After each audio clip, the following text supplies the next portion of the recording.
Dans cette classe de CM2, le bruit de la craie sur le tableau n'atteint pas toutes les oreilles. Et pourtant, chaque mot est compris. Les phrases ne sont pas seulement orales, elles sont aussi gestuelles à travers le mouvement précis des mains.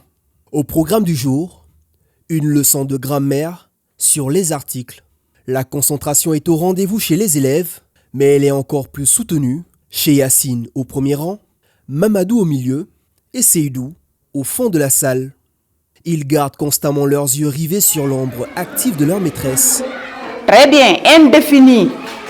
Allez, quel autre article nous avons? Quel autre article?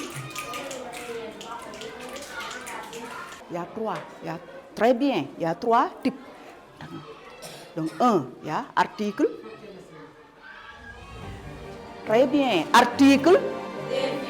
Encore. Tous les trois sont atteints de surdité, mais s'initient aux notions enseignées normalement, car leur établissement a décidé de ne plus faire du silence un obstacle.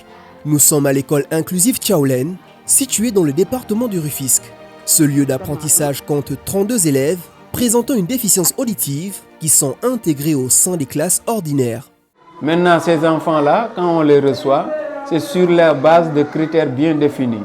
Parce qu'il y a beaucoup de types d'handicap. Mais nous, le handicap que nous recevons, c'est les enfants sourds, avec les différents niveaux de surdité. Ça peut être la surdité légère, ça peut être la surdité moyenne, comme ça peut être la surdité profonde. Il y a 3 niveaux de surdité. Mais nous, on reçoit tous les cas de surdité.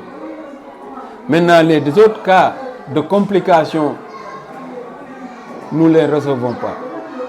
C'est le cas des trisomies 21, c'est le cas des déficients intellectuels. Cette particularité pédagogique, l'établissement la doit à un projet mené par Humanité et Inclusion, une organisation caritative internationale qui œuvre aux côtés des populations vulnérables et notamment des personnes handicapées. Dans le cadre de sa politique d'inclusion scolaire à l'endroit des enfants atteints de déficience auditive, 6 auxiliaires de vie scolaire ont été intégrés dans l'école depuis novembre 2016. C'est en octobre 2016 que l'inspecteur Gueye, qui était la secrétaire générale de l'IEF, m'a fait appeler. J'étais dans son bureau un mardi après-midi et il m'a dit: directeur, je vous ai appelé parce que votre école, il y a un projet qui est là, nous voudrions que votre école polarise ce projet-là, abrite le projet. Il dit: un projet? Oui, inspecteur. D'accord, c'est quel projet? Il m'a dit que c'est un projet d'éducation inclusive. Vous devez recevoir des enfants sourds. J'ai ri. Il dit: mais inspecteur, des enfants sourds dans des classes? Comment on va enseigner des enfants sourds? Mais inspecteur, vous pensez que ça c'est possible? L'inspecteur lui aussi, il a ri, il a dit: ah bon, en tout cas moi je ne sais pas, mais c'est un projet qui est là. Et comme c'est un projet, nous devons tous essayer. Le projet ne s'arrête pas à Tchaoulène. Dans la région de Dakar, il s'est également implanté dans 2 autres écoles élémentaires et 3 collèges d'enseignement moyen. Et à Ziguinchor, dans une école élémentaire et un collège d'enseignement moyen. Véritable homme de l'ombre, les auxiliaires de vie scolaire assurent un accompagnement essentiel des élèves sourds. Ils facilitent la compréhension des cours en traduisant les consignes de l'enseignante en langue des signes américaine, adaptent les supports pédagogiques et sécurisent les évaluations. Bien que la titulaire de classe soit aussi formée en langue des signes, la présence de cet intermédiaire discret reste indispensable, lui dont le rôle va bien au-delà des heures de cours. Une présence, je veux dire, indispensable pour les enfants. Parce qu'à nous seuls, on ne peut pas faire tout le travail avec les enfants, EDA. Maintenant, après nos cours, nous rentrons. Et il y a les AVS qui restent ici, parfois, à les prendre les après-midi pour des cours de renforcement que nous, les titulaires, on ne peut pas faire. Ici, chaque lundi, donc, on encadre les enfants parce que ce sont des enfants qui oublient trop vite. Parfois, voilà, donc il va falloir aussi qu'on y revenir sur beaucoup de choses donc, qu'on a déjà acquis donc, pour au moins faciliter ou améliorer aussi la compréhension. Voilà, donc parce que aussi, c'est-à-dire que puisque HI aussi n'a pas formé tous les parents, donc nous, on nous a appris les signes conventionnels ASL. Donc une fois que les enfants aussi rentrent chez eux, donc eux, ils apprennent là-bas des signes qui sont différents des signes qu'on nous a déjà appris ici. Dans ce projet-là, c'est l'AVS qui est le tampon entre l'enseignant et ces déficients auditifs-là, qui est également le relais entre ces déficients-là et la famille et l'école. Donc c'est l'AVS qui joue le rôle de pignon, de point d'ancrage de ce dispositif-là. Parce qu'il est au début et à la fin, je peux dire. Parce que son rôle ne se limite pas seulement à être là pour seconder l'enseignant dans la classe, mais ça va au-delà. Après les explications du maître titulaire de la classe, l'AVS est tenu de revenir, consolider, réexpliquer aux enfants sourds. Pour accompagner ces élèves, les auxiliaires de vie scolaire s'appuient sur une pédagogie différenciée, notamment grâce à l'usage de tablettes contenant des supports visuels adaptés. Le même dispositif est mobilisé lors des évaluations afin de garantir une compréhension équitable des consignes. Une méthodologie qui s'avère payante. Ces dernières années, l'école inclusive de Tchaoulène affiche un taux de réussite de 100% au certificat de fin d'études élémentaires, ainsi qu'à l'entrée en 6e pour les élèves à déficience auditive. Si les modalités d'apprentissage et d'évaluation diffèrent, les contenus enseignés restent identiques et les compétences acquises par ces élèves rivalisent avec celles de leurs camarades entendants. Oui, donc voilà, c'est eux qui produisent, ils savent écrire, et puis maintenant, en fonction de l'appui de l'AVS, on explique un peu avec les signes, et l'enfant, au moins, voilà, parvient à restituer ce qu'il avait suivi comme cours. Parce qu'il y avait déjà d'abord dans un premier temps le travail de partage ensemble, ensuite maintenant des activités d'exercice que vous avez vues, et maintenant, à partir de là, maintenant, après cela, l'évaluation est soumise pour tous, et maintenant l'AVS, maintenant, qui se rapproche, non seulement de lui seul, à partir de ces gens-là aussi, mais aussi superviser les autres. Mais surtout de focus sur ces gens-là pour apporter la meilleure compréhension à travers comment les signes. C'est les signes qui leur permettent de voir. Vous voyez, partout, toute activité enseignée ici. Oui, ça c'est Sylvie. Vous voyez, son tête qui écrivent. Maintenant, le travail de correction des fois peut se faire entre eux. Vous voyez, l'échange de cahiers. Et à travers eux, l'autre corrige, lui aussi, il corrige même le cahier de l'autre parce qu'ils comprennent le barème et tout ça. Ils sont là et voilà. La socialisation est là et le partage et voilà, la collaboration. Parce que l'inclusion ne se limite pas aux notes et aux diplômes, les autres enfants sont aussi formés en langue des signes américaine. En classe, chacune de leurs interventions orales est interprétée simultanément et ce, de manière naturelle. À la récréation, la même cohésion est maintenue entre les élèves à travers les discussions qui se mènent dans un silence animé. Ici, même les échanges sont à l'image de l'école, c'est-à-dire inclusifs.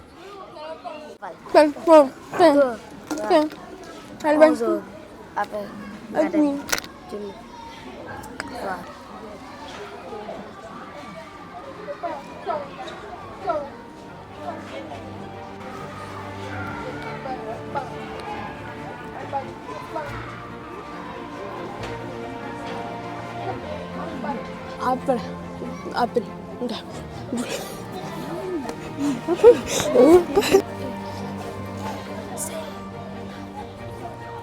Lai, bật, lại, đã, đã.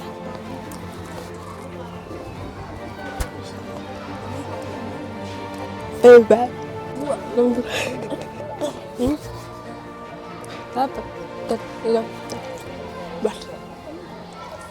Cette prouesse des auxiliaires de vie scolaire fait aussi des heureux auprès des familles. Pour les parents d'enfants à déficience auditive, les progrès sont visibles. Jour après jour, ils observent l'évolution de leurs enfants, non seulement dans les apprentissages, mais aussi dans leur autonomie, leur confiance et leur intégration sociale. loolu moom am na solo ndax xam nga xale yi bu fekkee dañuy ànd ak seen moroom yeneen xale yi ñii dañu mën a wax ñoom bu fekkoon amuñ ñu leen encadré dañuy am benn retard bu rëy si ñoom moo tax pour ñu am ku leen encadré loolu day am solo seen jàng trop parce que bokkuñ même rythme bu ñuy doxee bu fekkee dañoo bokk li ñuy jàng rek dem amuñ encadrement seen jàng du sotti. sant yàlla ndax yërëm nañ leen tenir nañ leen ba ñu ngi leen di jàngal. kontaan naa ci maa ngi koy gis bu baax di ñaan yàlla nag mu continuer ndax mën nañoo wax seen tur mën nañoo bind te mënuñu ko woon soo ko laajee mu ni man maa ngi tudd Adama xam nga loolu sant la ndax xamu ko woon day bind boo ko laajee mu ni yaay day sàcc di wax ku mag ki jigéen ki day sàcc di wax boo ko nee seen madame nan la tudd mu ni ma yaay madame te loolu mën ko seede laax mënu ko woon. parce que ñoom dañuy mel ni parents d'élèves en quelque sorte waaw ñoom comme ay parents d'élèves daanaka ñoom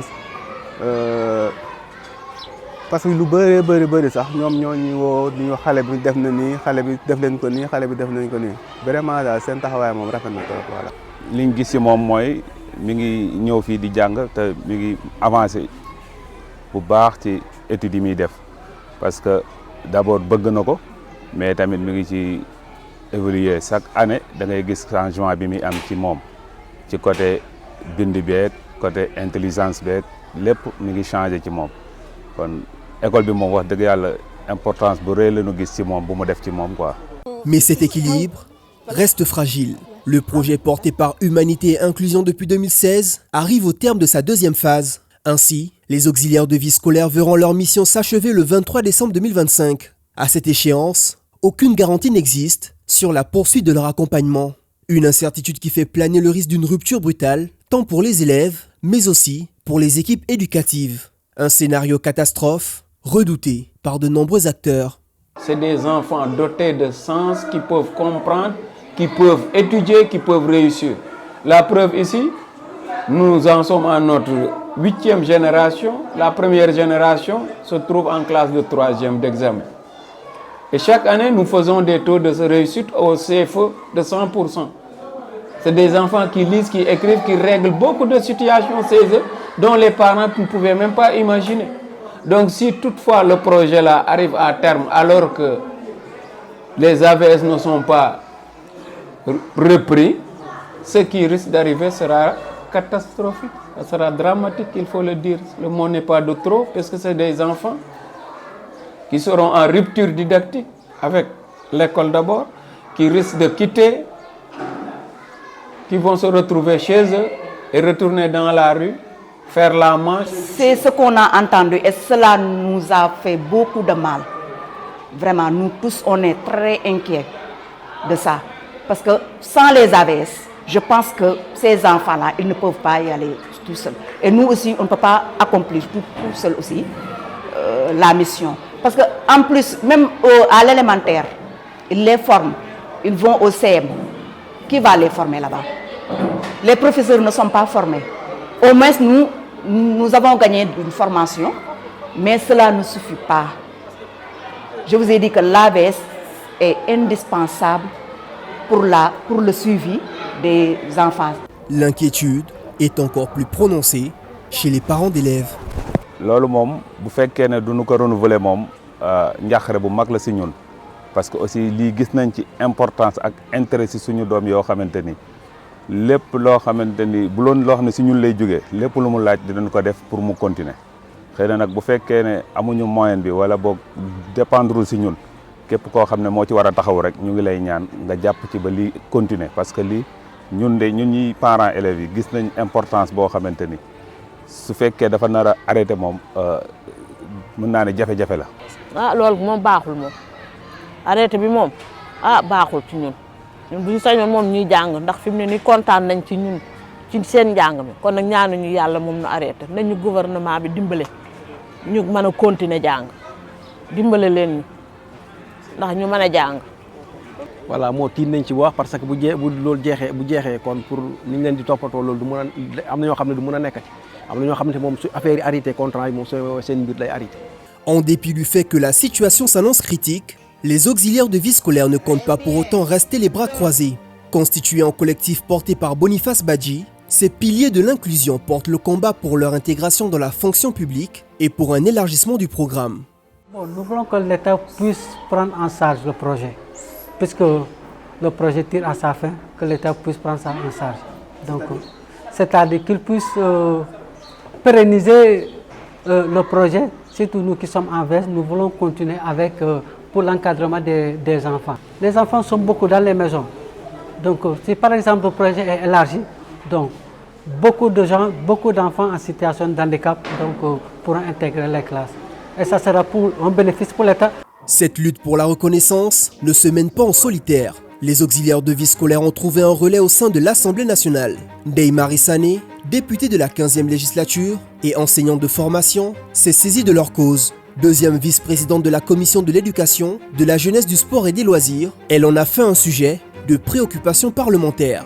Monsieur le ministre, j'aimerais attirer votre attention sur les auxiliaires de vie scolaire qui soutiennent profondément nos enfants en situation de handicap dans les écoles. Ces auxiliaires, monsieur le ministre, sont employés depuis 2006 par un projet qui tend vers sa fin au mois de décembre.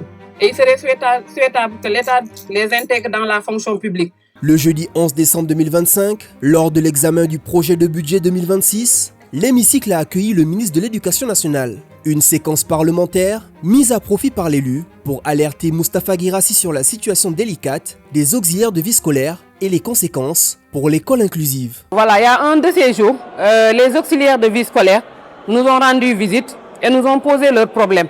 Et j'ai trouvé le sujet intéressant, d'autant plus que moi-même, je suis enseignante de formation et j'étais dans une école qui participait dans plusieurs programmes de l'inclusion.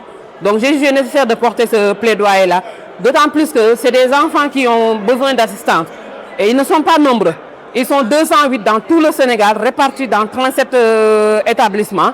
Donc j'ai jugé rétabli dans 8 établissements du moins, 4 élémentaires et 4 collèges.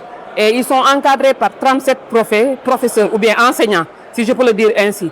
Donc ces enseignants-là ont bénéficié d'un programme. Et le programme tire à sa fin. Et parmi ces enseignants, il y a des diplômés professionnels. Il y a des enseignants qui ont le CAP, il y a des enseignants qui ont leur licence. Et moi, je ne vois pas opportun qu'à la fin du programme, ces enseignants-là soient laissés à eux-mêmes, ou bien ces enfants-là soient laissés à eux-mêmes, parce qu'ils ont déjà commencé à signer. Donc si on les laisse, on les intègre dans les classes où c'est l'enseignement général, je pense que ça, c'est un gâchis. Si je peux me permettre de m'exprimer ainsi. Et les enseignants qui ont formé ces enfants-là, il n'y aura pas de continuité. Parce que les professeurs ou bien les enseignants qu'ils vont trouver dans les collèges à enseignement général, ils ne sont pas formés sur le langage des signes. C'est pour cela que j'ai jugé nécessaire de porter le plaidoyer, premièrement pour ces enfants qui vont être laissés en rade, et deuxièmement pour ces Sénégalais, ces jeunes Sénégalais qui sont sacrifiés malgré leur diplôme. Ils ont décidé d'aider ces enfants-là à travers ce programme.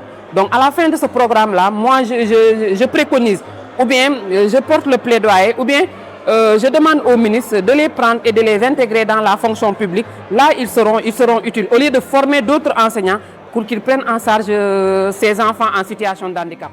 Interpellé sur la situation, le ministre de l'Éducation nationale n'y a pas apporté de réponse directe lors de sa prise de parole.